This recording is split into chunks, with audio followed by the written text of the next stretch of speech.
का नाम ये कंबोधिलाल है, कैसा ही रंगो रूप है पैसा ही माल है।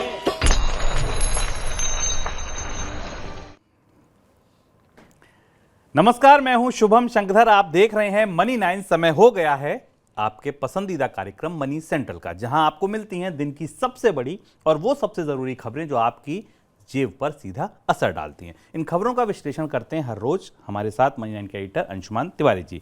सर, बहुत स्वागत है आपका। अंशुमान जी से चर्चा शुरू की जाए उससे पहले आपको बता दिया जाए आज हमारी टीम ने कौन सी खबरों को चुना है इस शो के लिए, जिन पर हम बातचीत करेंगे, विश्लेषण करेंगे। शुरुआत करेंगे चावल की खबर के साथ। क्या चावल का निर्यात बंद हो जाएगा? ऐसी चर्चाएं हैं और इन पर काम भी शुरू हो चुका है। क्या चर्चाएं, ये जानेंगे। कर्ज के लिए आरबीआई ला रहा नए नियम, किन के लिए आ रहे, क्या नियम है, कहां बताए गए, ये जानेंगे। कंपनियों के लिए सेबी ने और सख्त किए नियम, अब कौन सी सख्ती आ गई, कंपनियों से क्या जानना चाहता है सेबी, ये जानेंगे। क्रिप्टो पर क्यों नरमी दिख रही है, क्यों नरम पड़ रही हैं सरकारें, क्यों नरम पड़ रहे हैं संगठन, ये जानेंगे। कपड़े की फैक्ट्रियों में सन्नाटा क्यों पसरा, निर्यात के ऑर्डर टूट रहे हैं, कपड़ों की फैक्ट्रियों में सन्नाटा पसरा है, फैक्ट्रियां बंद की जा रही हैं, बेकारी बढ़ रही है, क्या वजह है इसके पीछे, क्या असर है इसका, ये जानेंगे। और जानेंगे कि तेल बाजार में क्या है भारत की नई रणनीति। नई रणनीति भारत इसलिए बना रहा है क्योंकि जो रूस का पूरा एपिसोड था सस्ते तेल का, वो अब खत्म होने की तरफ है, अपने अंतिम पड़ाव पर है। भाव बाजार में बढ़ गए हैं, कहीं करेंसी का दिक्कत आ रही है तो कहीं भाव की। तो नई रणनीति क्या है, ये जानेंगे आज दिन की सबसे बड़ी खबर में। शुरुआत चावल की खबर के साथ। खुले बाजार में चावल की सरकारी बिक्री को ठंडा रिस्पांस मिला है। सरकार ने OMSS स्कीम के जरिए बाजार में जब चावल बेचना चाहा, 31 रुपये प्रति किलो उसका भाव रखा, तो बाजार में उसे ठंडा रिस्पांस मिला। ये भाव जो है बाजार के भाव से थोड़ा ऊपर है, इस वजह से सरकार की बिक्री को ठंडा रिस्पांस मिला है। सरकार की तरफ से FCI ने करीब 3.25 लाख टन चावल की बिक्री के लिए रखा था इस स्कीम में, लेकिन केवल 460 टन चावल के लिए ही बोलियां मिली हैं। दूसरी तरफ चावल के बाजार में एक काम और हो रहा है। वो क्या काम हो रहा है? खबरें ऐसी हैं कि सरकार चावल के निर्यात पर अंकुश लगा सकती है। इस वजह से निर्यात के सौदों ने जोर पकड़ा है। सौदों के लिए लेटर ऑफ क्रेडिट की मांग बढ़ी है, ताकि अगर अंकुश लग भी जाए तो इन लेटर के बिहाफ पर जितनों के लेटर मिल जाएंगे उतना तो एक्सपोर्ट करने को मिलेगा ही। तो लेटर ऑफ क्रेडिट अभी ले लीजिए, इन लेटर के बिहाफ पर एक्सपोर्ट किया जा सके। सर, पहले सवाल मेरा यह है कि जो चावल सरकार बेचना चाह रही थी उसे ठंडा रिस्पॉन्स क्यों मिला? वैसे बाज़ार में चावल की कीमतें काफ़ी ऊपर हैं, लेकिन लगातार ये पिछले एक हफ्ते से सरकार की स्कीम जब बाज़ार में सस्ता चावल बेचने के लिए लाई जा रही है तो उसे लोग खरीद नहीं रहे हैं। व्यापारियों की तरफ से जो बात समझ में आ रही है वो ये आ रही है कि सरकार जिस क्वालिटी का चावल जिस कीमत पर बेच रही है उस क्वालिटी का चावल बाज़ार में सस्ता उपलब्ध है, और इसलिए कीमतों की दृष्टि से सरकार के गोदामों से निकलने वाला चावल लोगों को महंगा लग रहा है बाज़ार में। दूसरी चीज़, नई फसल आने वाली है बाज़ार में जिसमें इसी क्वालिटी के चावल की कीमतें थोड़ी सस्ती हो सकती हैं, इस बात की संभावना दिखाई दे रही है। और सरकार ओपन मार्केट में चावल बेच रही है, जबकि राज्य सरकार इसका विरोध कर रही है। राज्य सरकारों का कहना है कि चावल उन्हें दिया जा सकता है जो कि उनकी अनाज की योजनाएं, जो सस्ते अनाज की योजनाएं राज्य सरकारें चला रही हैं लोगों में बांटने के लिए, उसमें इसका इस्तेमाल हो। लेकिन फिलहाल इस जद्दोजहद के बीच चावल, सरकार का सस्ता चावल व्यापारी नहीं खरीद रहे हैं। गेहूँ की बिक्री इस स्कीम के तहत ज़रूर चल रही है।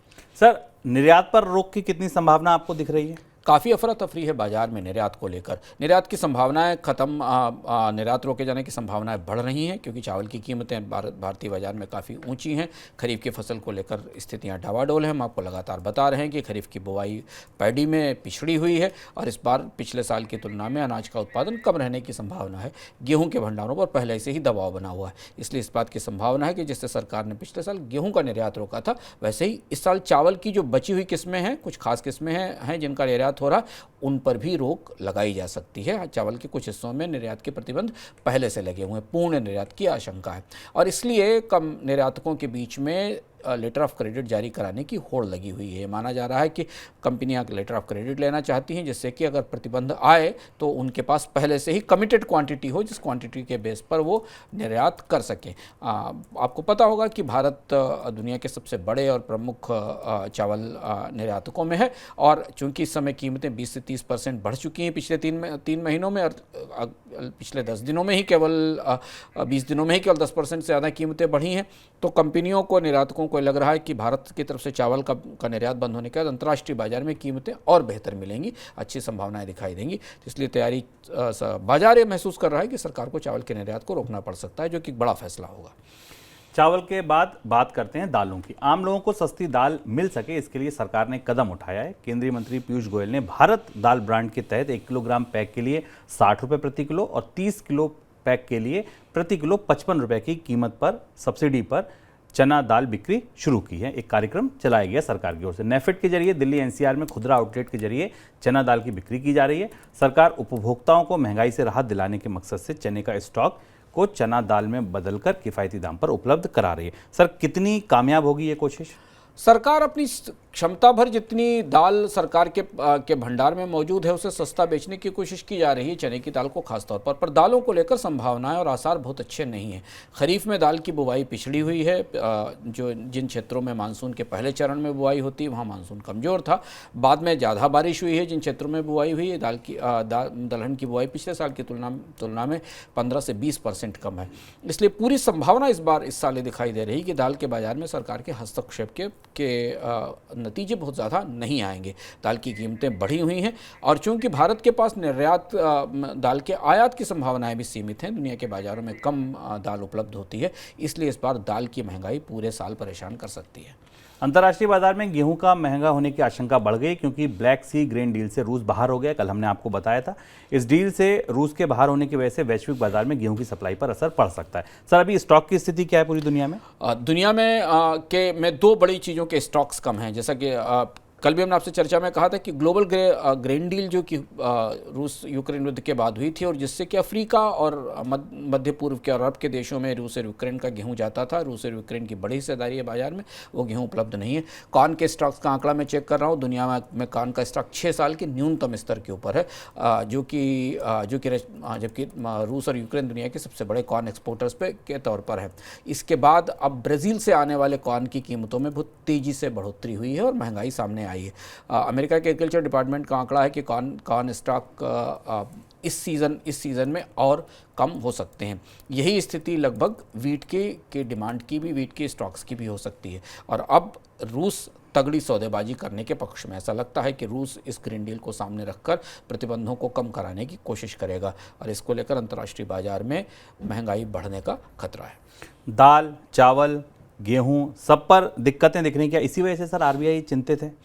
आरबीआई की तरफ से कल एक रिपोर्ट आई और उस रिपोर्ट में रिजर्व बैंक ने तमाम संभावनाओं से अलग इस बात का संकेत दिया है कि महंगाई की लड़ाई अभी जारी है और इस मोर्चे पर आने वाले समय में चुनौतियां बढ़ रही हैं। हम आपको लगातार मनी सेंट्रल में महंगाई की खबरों से परिचित कराते रहे हैं और बताते रहें। रिजर्व बैंक का ये कहना है कि खाद्य उत्पादों की कीमतों में महंगाई का नया दौर शुरू हो रहा है। दाल, दूध, अनाज, इन सब में कीमतों में बढ़ोतरी हो रही है और इसका असर महंगाई से के मोर्चे पर जो लड़ाई चल रही है उस पर पड़ेगा। रिजर्व बैंक की चुनौती और ज़्यादा गहरी होती जा रही है। रिजर्व बैंक की रिपोर्ट एक तरह से इस बात का संकेत है कि बाजार को अगर ये उम्मीद है कि ब्याज दरों में कमी आएगी तो इसकी संभावना ना के बराबर है। अभी फ़िलहाल इस मानसून मौसम के और इस खरीफ मौसम के बाद कैसी तस्वीर बनती है इस बात पर निर्भर करेगा, लेकिन महंगाई अभी भी मौजूद है और अंतर्राष्ट्रीय बाजार में भी महंगाई वापस बढ़ने की संभावना दिखाई दे रही है क्योंकि रूस की ने जो अनाज की डील से आपको बाहर किया है उसका असर अंतर्राष्ट्रीय बाजार में खाद्य कीमतों पर भी पड़ेगा।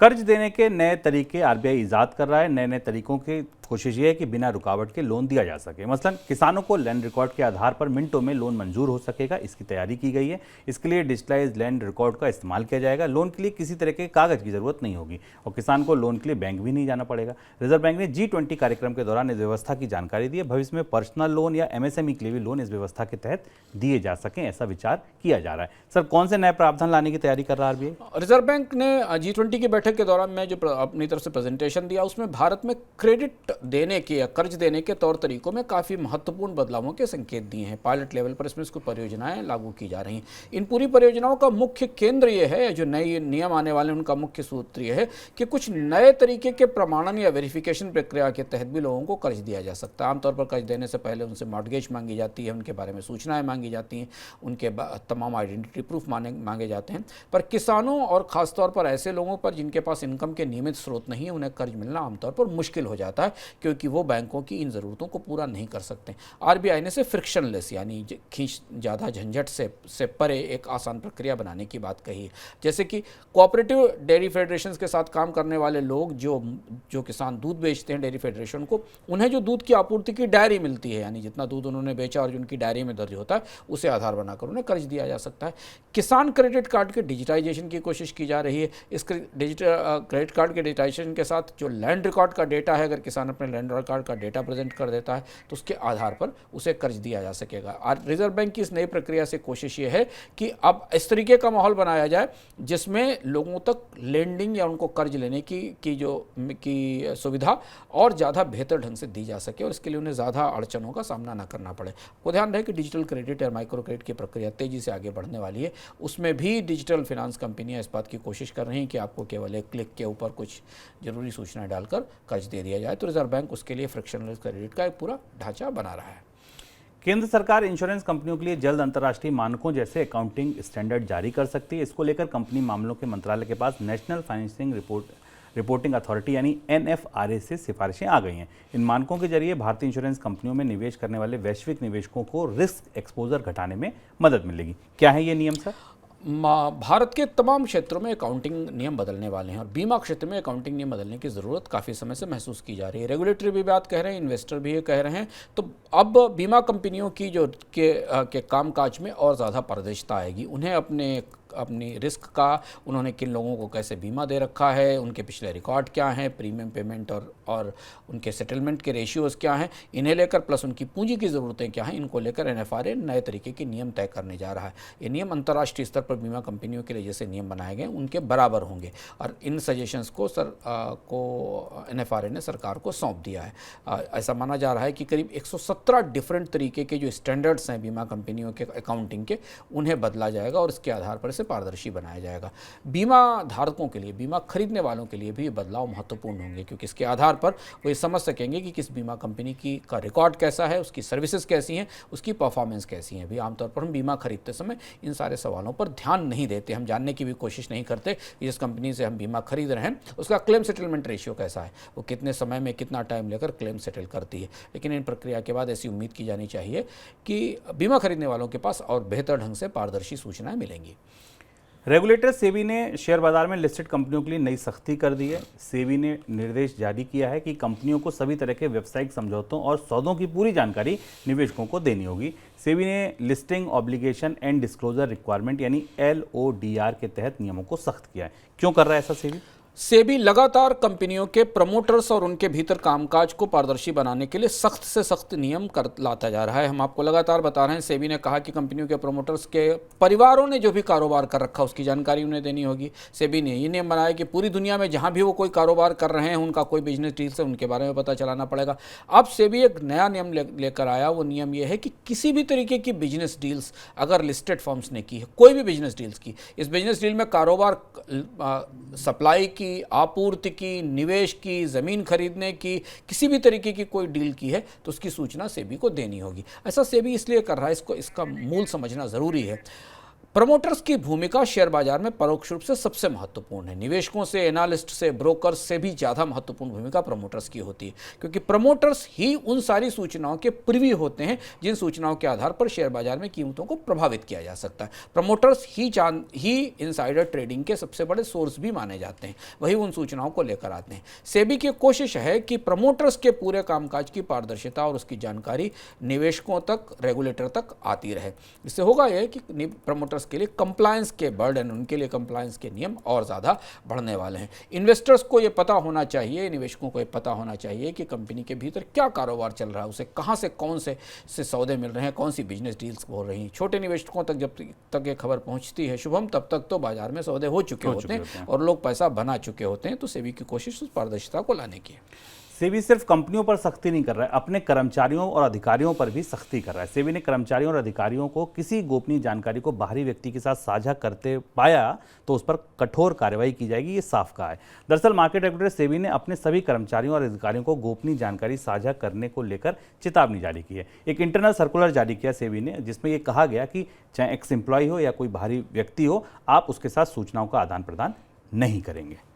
अगली खबर, G20 देशों के फाइनेंशियल स्टेबिलिटी बोर्ड ने सोमवार को दुनिया भर में क्रिप्टो करेंसी को लेकर एक समान नियमों का प्रस्ताव दिया है ताकि किसी क्रिप्टो एक्सचेंज के डूबने पर क्रिप्टो निवेशकों के हित सुरक्षित किए जा सकें। हालांकि फाइनेंशियल स्टेबिलिटी बोर्ड ने जो प्रस्ताव दिया है उसमें ज़्यादा जोर फाइनेंशियल स्टेबिलिटी पर दिया गया है, रिस्क को लेकर कोई बात नहीं की गई है। सर, क्या आपको लगता है कि क्रिप्टो के प्रति कुछ ना कुछ रवैया नरम हो रहा है सरकारों का, संस्थाओं का? हाँ, G20 देशों की बैठक को देखकर ये एक बात सरप्राइज हुई, आश्चर्य हुआ कि इन देशों ने आमतौर पर मिलकर एक तरह से इस तरीके के नियमों का प्रस्ताव किया जो क्रिप्टो के रेगुलेशन के लिए है। हालांकि अभी दुनिया के अधिकांश देशों में क्रिप्टो को कानूनी या वैध मान्यता नहीं दी गई है।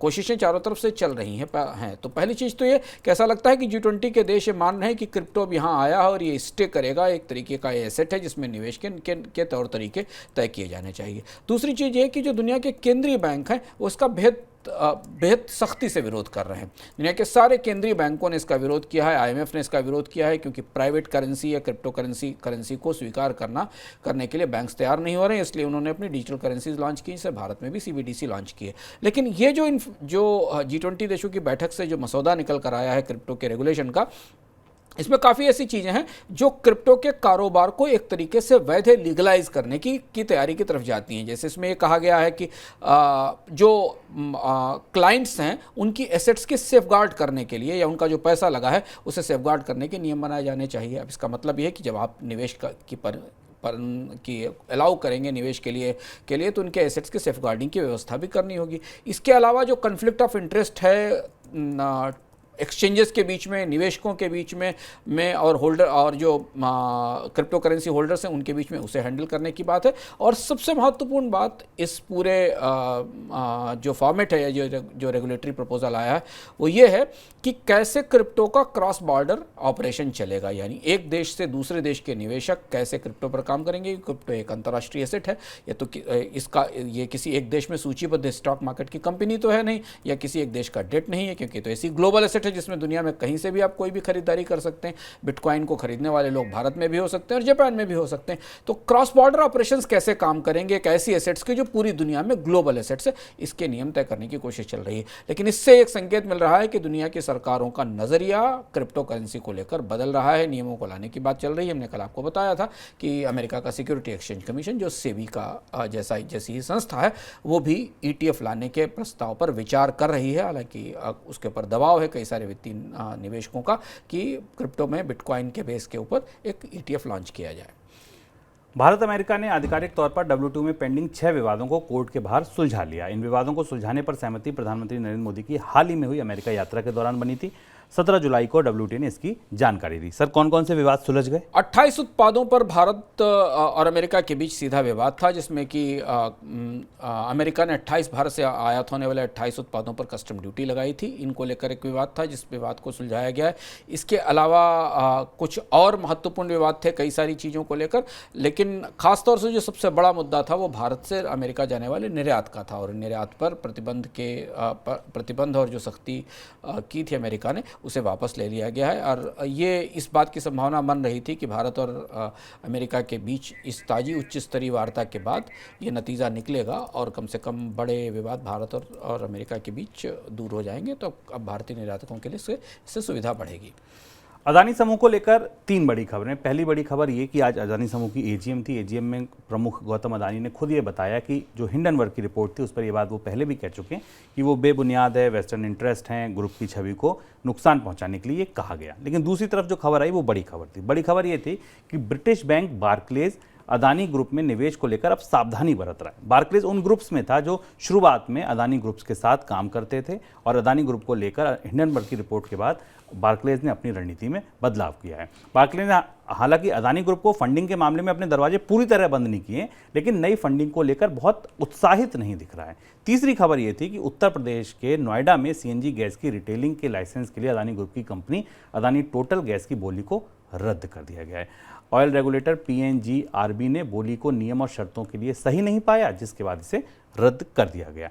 सर, कैसे लौटेगा अंतर्राष्ट्रीय बैंकों का भरोसा अदानी को लेकर, क्योंकि यही सबसे इंपॉर्टेंट खबर है। अंतर्राष्ट्रीय बैंक अडानी समूह से से अपने विश्वास में थोड़ी सी कमी कर चुके हैं। उसकी वजह हिंडनबर्ग की रिपोर्ट है, जो हमारे जिसके बारे में हमें जानकारी है। क्योंकि अडानी समूह के कामकाज में गवर्नेंस को लेकर, कॉर्पोरेट गवर्नेंस और ट्रांसपेरेंसी को लेकर गहरे सवाल हैं। और अंतर्राष्ट्रीय बैंक जिन रेगुलेटरी सिस्टम्स के तहत काम करते हैं, यूरोप और अमेरिका के, वहाँ कॉर्पोरेट गवर्नेंस के नियम काफ़ी सख्त हैं। कंपनियों के बैंकों के लिए ऐसे कंपनियों से कारोबार करने में सख्त नियम तय किए जाते हैं। तो ऐसी परिस्थिति आने पर यूरोप के बैंक अपने कामकाज को सीमित करते हैं, और अडानी समूह उसी मामले में उसी समस्या का सामना कर रहा है। केवल अडानी समूह के लिए बार्कलेज ही नहीं, अगर आप सिटी देखें, ING देखें, और भी बाकी अंतर्राष्ट्रीय फर्म हैं जिनसे अडानी समूह ने पहले कर्ज लिया था, अब उनसे कर्ज लेने में दिक्कत होगी जब तक कि अडानी समूह के कामकाज में पारदर्शिता की गारंटी नहीं आ जाएगी। नीति आयोग ने अपनी रिपोर्ट में कहा है कि वित्त वर्ष 2015-16 के बाद अगले 5 वर्षों के दौरान 13.5 करोड़ लोग मल्टी डायमेंशनल गरीबी से बाहर हो गए। ये गरीबी कौन सी होती है? इसमें 10 पैरामीटर होते हैं, और उन 10 पैरामीटर में से अगर कोई व्यक्ति 1/3 पैरामीटर पर भी पास नहीं होता तो उसे अत्यधिक गरीब माना जाता है। यानी 3 पे पास हो गया तो आप अत्यधिक गरीब नहीं हैं। यानी कि ये रिपोर्ट ये कहती है कि बीते 5 वर्षों में 13.5 करोड़ लोग ऐसे हैं जो 1/3 से ज़्यादा पैरामीटर पर सही पाए गए हैं। सर, कोविड आया, कोविड में तो लोग और ज़्यादा गरीब हो गए, नौकरियां गई, पलायन हुआ, तो उसके बाद भी ये गरीबी से बाहर कैसे निकले? ये आंकड़ा महत्वपूर्ण है। Multi dimensional poverty United Nation development council programme का एक फार्मूला है। इस फार्मूले में केवल आर्थिक रूप से गरीबी की नापजोख नहीं की जाती, बल्कि कई सारे और भी पैमाने हैं जिन पैमानों पर नापजोख की जाती है। और ये बात इस रिपोर्ट के आने के बाद बहुत सारे लोगों के दिमाग में सवाल आया कि जिस दिन 2 सालों में भारत में गरीबी सबसे ज़्यादा बढ़ी, सारे सरकारी गैर सरकारी आंकड़ों ने बताया कि लोगों की तनख्वाहें खत्म हुई, बेरोजगारी की दर रिकॉर्ड लेवल पर रही, उस दौरान भारत में गरीबी में कमी कैसे आई? तो इस पैमाने में जो इस इंडेक्स में जिन चीज़ों को शामिल किया जाता है, उसमें ऐसा लगता है कि सरकार के जो आंकड़े थे उनको आधार बनाया गया। जैसे कि भारत में कई लोगों को गैस सिलेंडर मिलना, हाउसिंग की सुविधाएं मिलना, न्यूट्रिशन अनाज की आपूर्ति किया जाना, सैनिटेशन की सुविधाएं, मैटरनल हेल्थ, स्कूलिंग, इस तरीके के जो पैमाने थे, इन पैमानों के आधार पर भी गरीबी नापी जा सकती है। और इनके योगदान के कारण भारत में गरीबी कम होती दिखाई दे रही है। लेकिन ये मूल रूप से पूरी तरह लोगों की आय बढ़ने या उनकी फाइनेंशियल इनकम बढ़ने या फाइनेंशियल सिक्योरिटी बढ़ने की गारंटी ये पैमाना नहीं देता। लेकिन मल्टी डायमेंशनल पॉवर्टी भी एक स्थापित कॉन्सेप्ट है। इस कॉन्सेप्ट के आधार पर बहुआयामी गरीबी की गणना की जाती है, और उस आधार पर नीति आयोग की रिपोर्ट मान रही है कि 2015-16 के बाद भारत में तमाम और भी सुविधाएं जो बढ़ी हैं सरकारी सेवाओं की तरफ से, उनसे गरीबी को कम करने में मदद मिली है। वैश्विक स्तर पर आर्थिक सुस्ती की वजह से देश से कपड़ों के निर्यात पर असर पड़ रहा है। कई ग्लोबल ब्रांड्स ने भारत में कपड़ों के ऑर्डर घटा दिए, जिस वजह से भारत के टेक्सटाइल इकाइयों में उत्पादन पर असर पड़ा है। ग्लोबल ऑर्डर कम होने की वजह से देश के बड़े टेक्सटाइल हब जैसे नोएडा, तिरुपुर में 20% इकाइयाँ बंद हो गई हैं। सर, ये बेकारी क्यों? ये सबसे चिंताजनक खबर है इस हिसाब से, और सरकार भी बात मान रही है। सरकार के जो मंत्री पीयूष गोयल हैं, उन्होंने भी बॉम्बे में चैम्बर ऑफ कॉमर्स की मीटिंग में भी बात कही। भारत के निर्यात में तेज गिरावट आई है, कल हमने आपको बताया 3 साल की न्यूनतम स्तर पर है, कॉन्ट्रैक्ट हो गया है, निर्यात सिकुड़ गया है। और उसका सबसे बड़ा असर 2 महत्वपूर्ण उद्योगों पर पड़ रहा है, एक जेम्स एंड ज्वेलरी और दूसरा अपैरल या गारमेंट उद्योग। 20% यूनिट्स बंद हैं। नोएडा और तिरुपुर की कई सारे राज्यों में इकाइयाँ 10 से 15 दिन काम कर रही हैं। ये भारत के 2 सबसे बड़े निर्यात थे जिनमें सबसे ज़्यादा आबादी या वर्कर लगे हुए हैं। और अब जबकि अंतर्राष्ट्रीय बाजार में सुस्ती है, भारत का निर्यात टूट रहा है, तो इन इलाकों से बेरोजगारी की नई लहर आने वाली है, और निर्यात के नए बाजार फिलहाल भारत के लिए मिलना मुश्किल दिखाई दे रहा है जेम्स और ज्वेलरी और अपैरल के मामले में। इसे लेकर सरकार भी परेशान नजर आ रही है। अब आगे बढ़ते हैं दिन की सबसे बड़ी खबर की तरफ।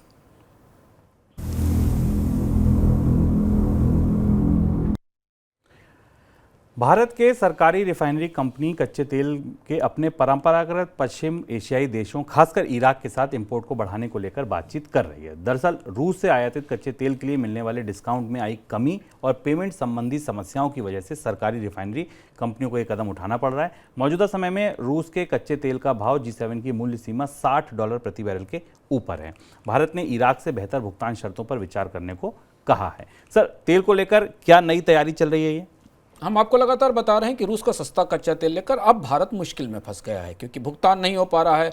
अरब के देशों ने दिरहम में भी भुगतान करने की मदद करने से मना कर दिया। वहाँ के बैंक्स इसको नहीं मदद करने को तैयार नहीं है। युआन में पेमेंट करना भारत के लिए संभव नहीं, इसलिए रूस के कच्चे तेल से धीमे धीमे किनारा किया जा रहा है। इसकी एक बड़ी वजह यह कि जो $60 पर बैरल की सीमा तय की गई थी प्रतिबंधों के तहत तेल बेचने की, रूस ने कीमत उससे ऊपर बढ़ा दी है। रूस को ज़्यादा पैसे चाहिए अपने युद्ध के लिए, और ओपेक देशों का दबाव भी है जिसका सदस्य रूस भी है। तो इसलिए इराक की तरफ देखा जा रहा है, और इराक के साथ सरकार इस बात पर प्रोसेस शुरू करे। इराक का तेल सस्ता नहीं है, इराक का तेल ब्रेंट के आसपास कीमत पर मिलेगा, पर भारत इस बात में नेगोशिएट करने की कोशिश कर रहा है कि इराक के पास लंबे समय में भुगतान की व्यवस्था की जाए और उसके बदले थोक में ऑर्डर्स प्लेस किए जाएं। आमतौर पर भारत की तेल कंपनियों को 60 दिन के अंदर ऑफटेक के बाद, यानी तेल की आपूर्ति शुरू होने के बाद 60 दिन के अंदर पेमेंट करना पड़ता है। पर इराक के साथ जो नेगोशिएशन किए जा रहे हैं वो 90 दिन के किए जा रहे हैं कि 90 दिन में भारतीय तेल कंपनियां तेल भुगतान कर पाएंगी। तेल सस्ता नहीं है, तेल की कीमत ब्रेंट के तेल के बराबर भी है, लेकिन भारत को अपनी ऑयल बास्केट को डाइवर्सिफाई करना ही पड़ेगा। कुछ कोशिश अमेरिका से भी कच्चे तेल को हासिल करने की जा रही है। सर, इराक से ये बात क्यों? उनके तेल उद्योग में ऐसा क्या चल रहा है? इराक अचानक इस पूरे ओपेक और रूस की पूरे घटनाक्रम के बीच इराक ने अपने तेल उद्योग को दोबारा खड़ा करना शुरू कर दिया। एक दौर था इराक में जब इराक का तेल उद्योग काफ़ी बड़ा था, फिर युद्ध और आंतरिक संघर्ष के कारण इराक की ऑयल इंडस्ट्री पर काफ़ी असर पड़ा था। लेकिन इराक की जो पार्लियामेंट्री कमेटी है, ऑयल और गैस कमेटी है, उसने देश के तेल उत्पादन को 5 मिलियन बैरल्स पर डे तक बढ़ाने का फैसला किया है, क्योंकि बीच में उत्पादन काफ़ी तेज़ी से गिर गया था। यह माना जा रहा है कि इराक के पास इतना तेल है कि 13 मिलियन बैरल पर डे तक का उत्पादन कर सकता है, और रिफाइनरीज में नया इन्वेस्टमेंट किया जा रहा है। इराक के तेल उद्योग में भयानक करप्शन है, उसको दूर करने के लिए कोशिश की जा रही, और दुनिया की कुछ बड़ी तेल कंपनियां निवेश कर रही हैं। तो इसलिए इराक अब एक बड़े सप्लायर के तौर पर अगले 1 साल के भीतर तेल बाजार में वापस लौटेगा, और इसलिए शायद भारत की तरफ से कोशिश की जा रही है कि इराक को नए बाजार की जरूरत है और भारत उसे वो बाजार उपलब्ध करा सकता है। भारत के नजरिए से देखें, तेल बाजार के नजरिए से देखें, इसका असर क्या होगा? भारत के लिए सस्ते तेल की संभावना समाप्त हो रही है, क्योंकि रूस का सस्ता तेल खत्म हो रहा है। अब जो तेल आएगा उसमें केवल पेमेंट के शेड्यूल्स में थोड़ा बहुत बदलाव हो सकता है, लेकिन तेल तो महंगा ही होगा और क्रूड के अंतर्राष्ट्रीय कीमतों के आसपास आएगा, जो कि $80 के आसपास है। भारत की तेल अर्थव्यवस्था में पिछले 1 साल के दौरान काफ़ी घटनाक्रम हुए, काफ़ी बदलाव हुआ, पर उसका सीधा असर भारत के लोगों को नहीं मिला, उसका सीधा फ़ायदा भारत के लोगों को नहीं मिला। उसके सस्ते कच्चे तेल से भारत में तेल की कीमतें कम नहीं हुई हैं, लेकिन अब हम वापस उस दौर में पहुंच रहे हैं जहां कच्चे तेल की कीमतों में एक जो कुशन था वो ख़त्म हो गया है। अब वापस हम उसी कीमत पर तेल खरीदेंगे जिस कीमत पर हम रूस यूक्रेन युद्ध से पहले खरीद रहे थे। आगे बढ़ते हैं, फटाफट देख लेते हैं झटपट खबरें।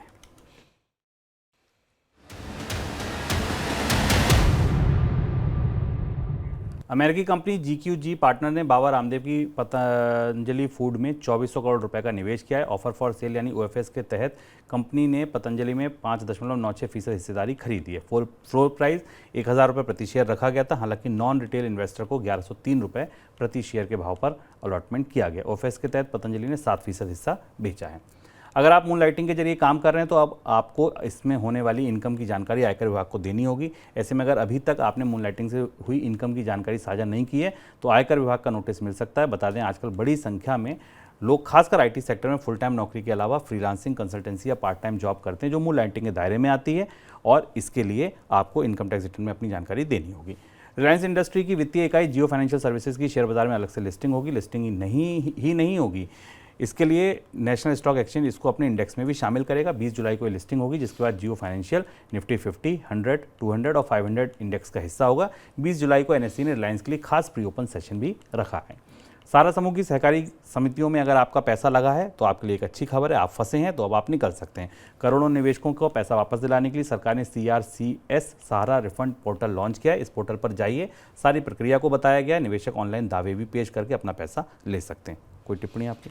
रिलायंस समूह की जियो फाइनेंशियल का डिमर्जर काफ़ी बड़ा घटनाक्रम है बाजार के लिए। इसके लिए NSE में कुछ नए तरीके की व्यवस्थाएं की गई हैं, और इस घटनाक्रम के बाद एक रिलायंस समूह की एक और बड़ी कंपनी बाजार में सूचीबद्ध होगी। इस संदर्भ में हम विशेष कवरेज विस्तार से कर रहे हैं मनी 9 के सुपर ऐप पर भी और यूट्यूब पर भी। आप देखकर उसे जान सकते हैं कि इसमें ये घटनाक्रम कैसे चलेगा, क्यों ऐसा हुआ, और इससे निवेशकों को क्या लाभ या उन निवेशकों को इस में क्या अवसर मिलने वाले हैं। फिलहाल इतना ही, कल फिर मिलेंगे शाम 7 बजे। बने रहिए मनी 9 के साथ। नमस्कार। ऐसे ही का तन्हा